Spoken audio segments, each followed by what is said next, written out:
अस्सलाम वालेकुम जी। यह हुई जे मिंचनाबाद ज़िला बहावलनगर दे विच चोरी जी। रात के 3:41 हो गए ने ते नाल ही मकान है ते नाल ही ये दुकानां ने।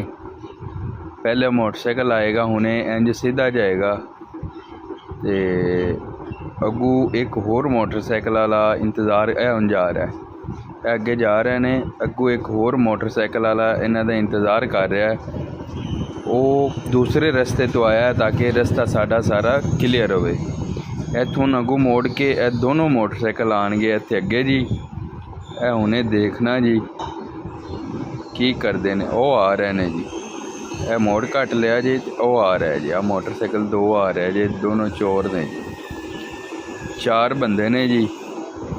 रात के 3:42 हो गए ने। हुण मोटरसाइकिल तो लै पिया, उन्हें कैमरा चैक किया, कैमरा तो लगा, उन्हें नज़र नहीं आया जी।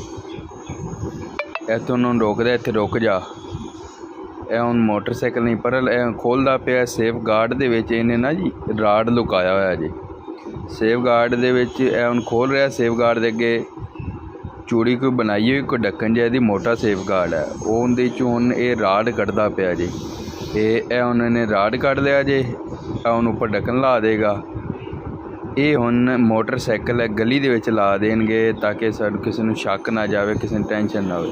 यह हुण जी कटर पा रहा जी उन्हों तालियां नूं। वड्डे ताले जी अंदर लगे हुए ने जी।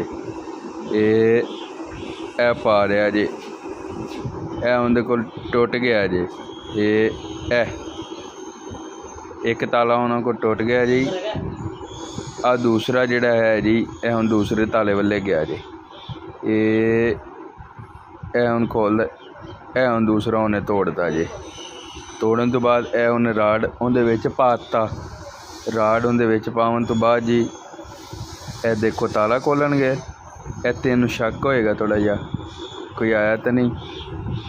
ताला खोलणगे, ताला खोलन तो बाद एक साइड ते रख देणगे जी। इत्थे हुण जी दूसरा ताला हुणे खोलणगे, ठीक है। दूसरा ताला खोलन तो बाद जी खोलन लगा जी। लाइट बाल के ना जी उहदी पिन वेखन लगा। हुण खोल दूसरा तीसरा बंदा भी उन्होंने कोल आया। की देर हो गई, इन्नी देर हो गई, होया नहीं काम। हुण खोलन लगा जी। खुल गया जी। हुण अंदर वड़ गया जी। इहदा हुण दूसरा पार्ट